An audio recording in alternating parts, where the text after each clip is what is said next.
Hi, everyone. Welcome back to another episode of Tina's Arena. Today, I have on my friend Morgan, and she is here to tell us a story. Hi, Tina. Thank you so much for having me. I recently started a new job, and one of the challenges of starting a new job, especially when you're mid-career, is it takes some time to accumulate leave and kind of get yourself set up so that you can go and do some of those fun vacations. So I had been working really hard over the last 6 months to accumulate and scrounge away a little bit of time. And so finally, we got to go on vacation. But if any of your listeners have ever gone on vacation with kids, it can be really hard to get packed, get ready. I am the type of person that going on vacation is not just packing a bag, jumping on a flight and going somewhere. We pack mountain bikes and climbing gear and paddle boards and camping for multiple days. So it was like just a huge push to get ourselves up and going. So we spent most of our day on Saturday packing, settling in, just getting everybody going. Our kids were anxious to get on the road. And so we finally got on the road. We were going up to Whistler, which is about a 3 hour drive from my house. We were staying at a condo for the first few days of our week-long vacation. And there was a pool. My daughter loves pools and just is so, she's a water person. And so she wanted to go to the pool. I'm like, I don't want to go to the pool. I don't want to get wet. It just did all this work. But she drove me down there and I'm like, well, I'll sit in the hot tub. And so she was over in the pool and the hot tub was just next to it and bouncing around, playing, just having the time of her life. And I was sitting in the hot tub and she kept on poking her head, bouncing in the pool as you do, like poking her head over to the hot tub. Come on, mom, come on, mom. And I said, I don't want to. I just want to sit here. I want to relax. I don't want, I'm, recovering from all the stress of months of working in a new job, plus the stress of packing for the vacation. And this is going to sound really funny. I was having a good hair day. I didn't want to get my hair wet. I'm a curly girl, and it's one of those silly things that sometimes you just get stuck in, like, kind of like have this nice hair. Okay, that's very embarrassing to say. So anyway, my daughter finally like lured me from the hot tub to the pool, and she's bouncing around and kicking and flipping circles and diving, and I'm just kind of there, kind of up to my chest. I didn't really want to go in any deeper. And she looks at me. She's like, Mom, put your head underwater. I don't want to. And she said, Mom, you already have to take a shower. Just put your head under the water. And in that moment, I just cracked up. I was like, she's right. I already am going to take a shower tonight. Why not just dunk my head and go underwater? So, with my daughter's prodding, and she was watching me and looking at me, I finally allowed myself to just completely submerge under the water. And it was like a light went off. All of a sudden, I went underwater. I felt that cold water rushing over my head, my hair just swirling all around me. And I got flooded with this memory of being a child and being at a pool in a hot Eastern Washington area and jumping into my dad's arms and him catching me, and I would dunk underneath and come back up. And it was a memory of safety, of connection, and of immense joy. And it happened in a flash as soon as I allowed myself to be submerged.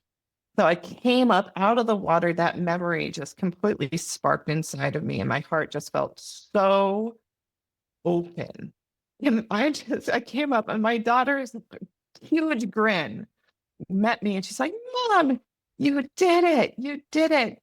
Don't you feel great? And I'm like, thank you. Thank you for reminding me that joy. And in that moment, she and I had that same connection that my dad and I had when I was a little girl.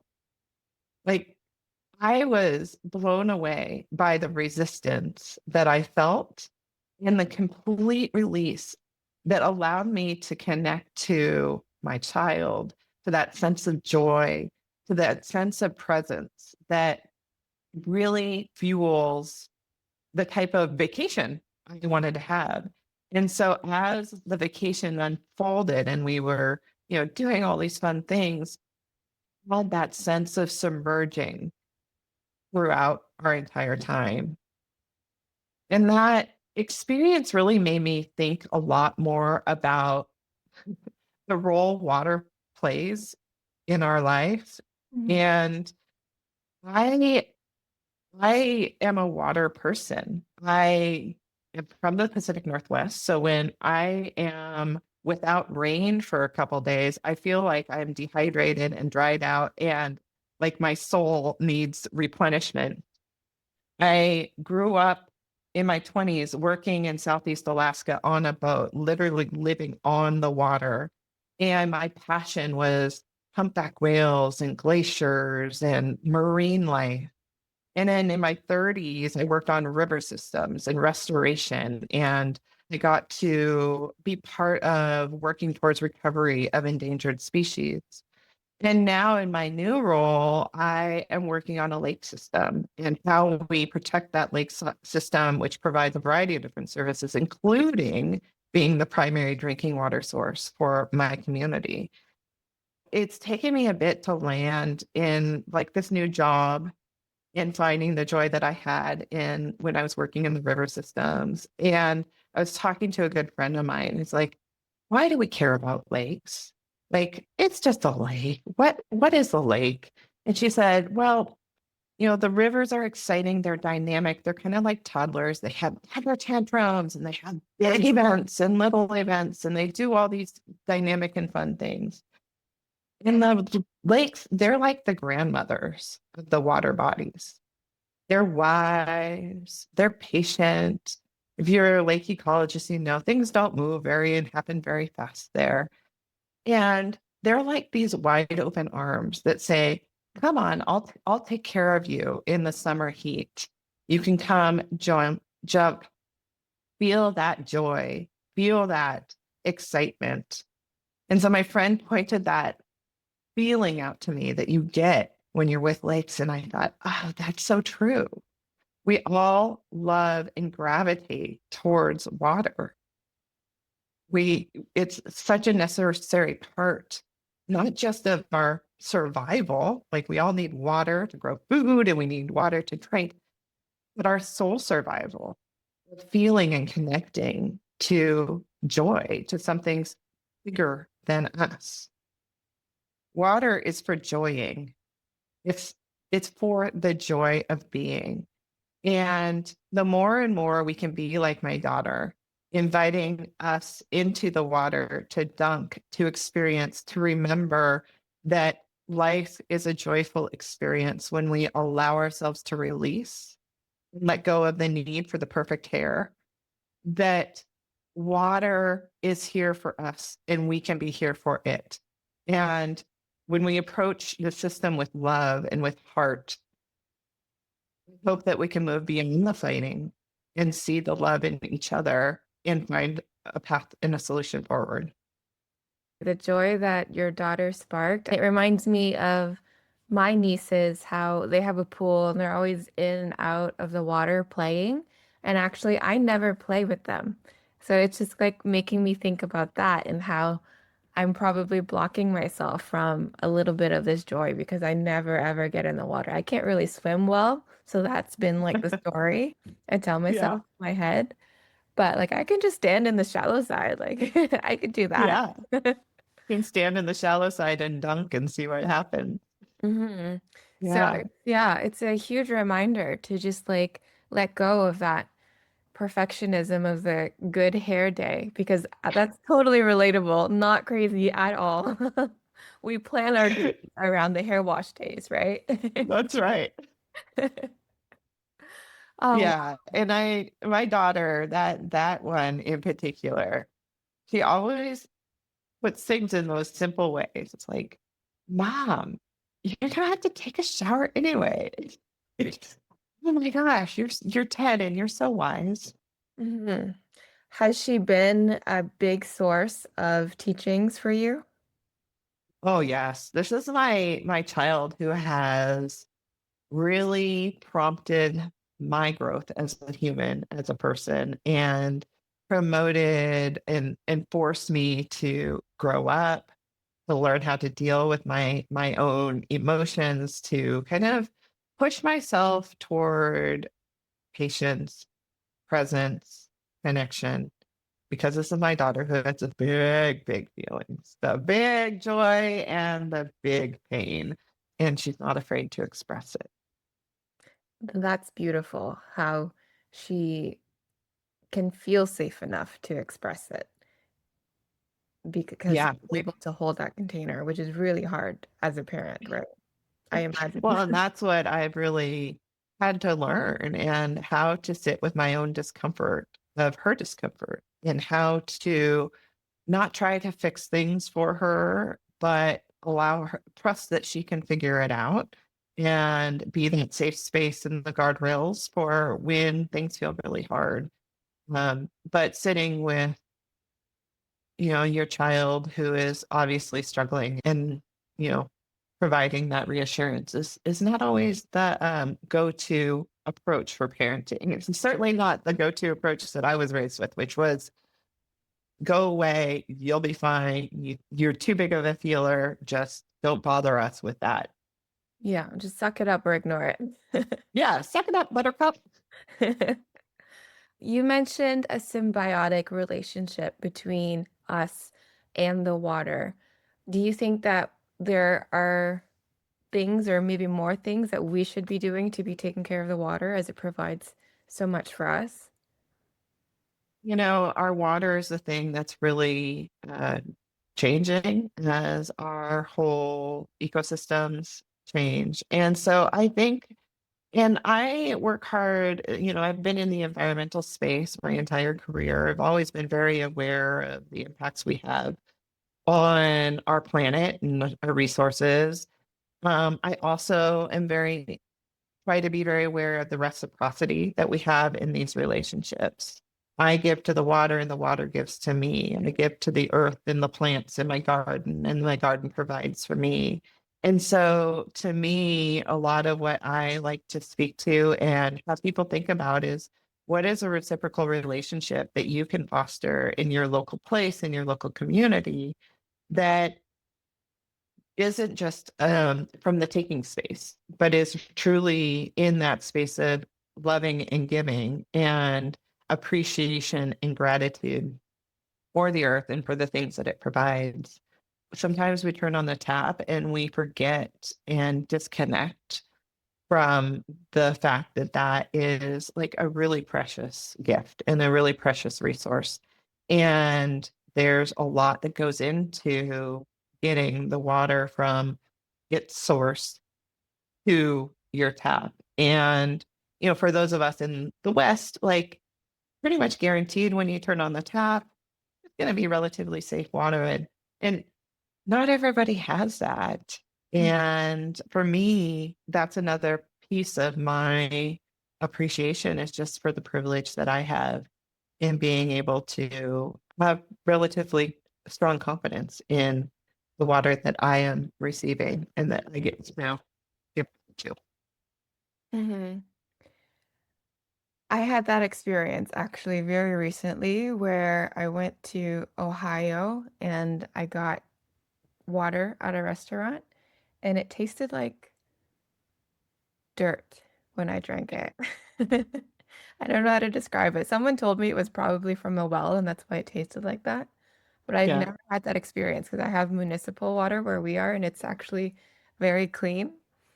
And so that gave me immense gratitude for the city that I live in and the water resources that we have.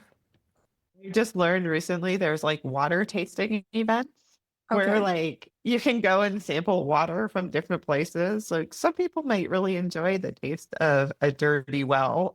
Mhm. Yeah. And actually, I never really thought about it too much, but when you were talking through your story, I live in a city with water and I have my whole life, but it's never been a huge presence or something that I am acutely grateful for. But I think if I were to have grown up somewhere else, I would have missed the water. Like I live next to the Detroit River, right? And it wasn't clean when I grew up. I remember it being very brown and dirty and like you never went in it, but just the presence of it is calming. It is this very calming space and energy that is just present all of the time. And I've never really Yeah. paid attention to it, but it's just been there. It's been there and present. Yeah, like you said. Yeah. Yeah. It's like sometimes you pay attention and you start to see, oh, like, oh, that really does influence the way I feel or the way I associate my identity in this place. And I do think it's pretty amazing to look back at like what was happening in the past with our water systems, our rivers and our lakes and our streams, and some of the work that we have been able to achieve to create healthier, cleaner water. It's not everywhere. And I think that we need to continue to advocate for those water resources, not just for us, but for biodiversity, for systems that are going to be resilient to changes as they come. But yeah, we went through an era in, where rivers were on fire, and we don't really see that as much anymore. I think that watching those changes over time and recognizing it takes people to decide that the Detroit River is worth it. The Detroit River is a living system that is worth the investment of having that ability to run clear and to be a healthy and safe place. And as we clean it up, you go from that mucky, dirty, whatever to a system that is, functioning properly. More birds come in and you get plants along the edges and trees that are providing shade, and it becomes these gathering places. Mhm. How would you respond to someone who feels like their efforts aren't worth it because they're just one small individual? I mean, I struggle with that sometimes too, being somebody who has worked in like an environmental field for so long. But to me, so much of the way I approach this work is being the love that we need to have. And I think one drop in the bucket ricochets out to others, just like when you put a drop in the water and you see the ripple effects out. It can feel like you're small, but you never know how you are affecting and influencing others just by the way that you are being and the way that you are appreciating and being joy in the world. Thank you. Yeah, it's because sometimes, I mean, you said it, you struggle with that sometimes too, and me too, where it just feels like there are so many huge things that are happening in the earth that like dump things into the ocean and stuff. And we're just one small individual, but I can recycle this one thing and Hmm. and do my own piece to help the world. And I think maybe also the knowing in ourselves of like doing good will probably encourage us to also do more good. Yeah, and I do think that there is a really important step in understanding like our environment and the climate crisis and the species, just mass extinction events, is to really understand and experience the grief and not be afraid of your own grief and emotions. Because so much of what I see happening is that people are afraid to face that reality that is the world that we're in because they're afraid of experiencing grief. And the more we can sit with our grief and kind of experience and feel it and give it some space, I think the easier it is to act in that more compassionate way. When you fight your grief, you can sometimes, or this is what happens to me, hey, I'm fighting my grief. I'm trying to deny the experience. And so I just continue on the path of these behaviors that maybe aren't beneficial to the broader context and the broader community. But when I can allow myself to acknowledge those feelings, it's like it opens up that more compassionate path because I've been compassionate with myself. Hmm. That makes a lot of sense Mhm. because you have to have it within you before you can give it Yeah. away or apply it elsewhere. Yeah. Yeah. There is a lot coming at us right now in our world, and I think it's really hard to hold it all. And so the other thing that I often talk about is like, what's the one small thing that you care about? And just stay focused on that and try not to get bogged down in everything. Mhm. But choose your thing and keep, be aware as you need to, but keep yourself moving in the right direction. And if you can hold those boundaries with those other challenges and just know that you're affecting that one space, I think that can also help with the feelings of overwhelm and of not making an impact. How are you cultivating joy these days? I know your vacation was pretty recent. Is there Yeah. anything else that you've been working on for joy or creativity? Yeah. I mean, joy and creativity is sort of an ongoing cultivation and a practice. I notice when I don't actively work at it, it goes away. And so as I started this new position, and I was nervous and all these old patterns emerged of overperforming and perfectionism, my joy and my creativity completely disappeared. And so I've been working on re-regulating my nervous system to help me re-ground into my heart and remembering that that's who I am. And to do that, it's for me at this point, I'm in picking up my gratitude practice again and really doubling down on being intentional about how I facilitate gratitude in my life. I am in many ways practicing the being of humanness instead of the doing of humanness, and allowing myself to have space and time to just be with like a tree sitting there and just observing and holding it, not trying to be everything to everyone, but just provide and nurture for myself and my family right now. And so, those are some things. There's so much that I do and practice to work to cultivate joy, including lifting very heavy weights. Like that's a huge part of my practice. It gets me back in my body, out of my head and in my body and aware. Yeah. Yeah, I agree with the exercise in general. It helps bring us back into the present moment for sure, which is and into the body, which is so important for a lot of people to do. I think we can start to wrap up the episode. Is there anything else on your heart that you really wanted to share with the audience today, Morgan? Thank you for letting me share my story about water and to share that piece of me with your audience. I hope that in sharing this story, you might also, those listening may also have an experience or reflection on an experience like this and be able to see how really joy is cultivated in those very ordinary moments.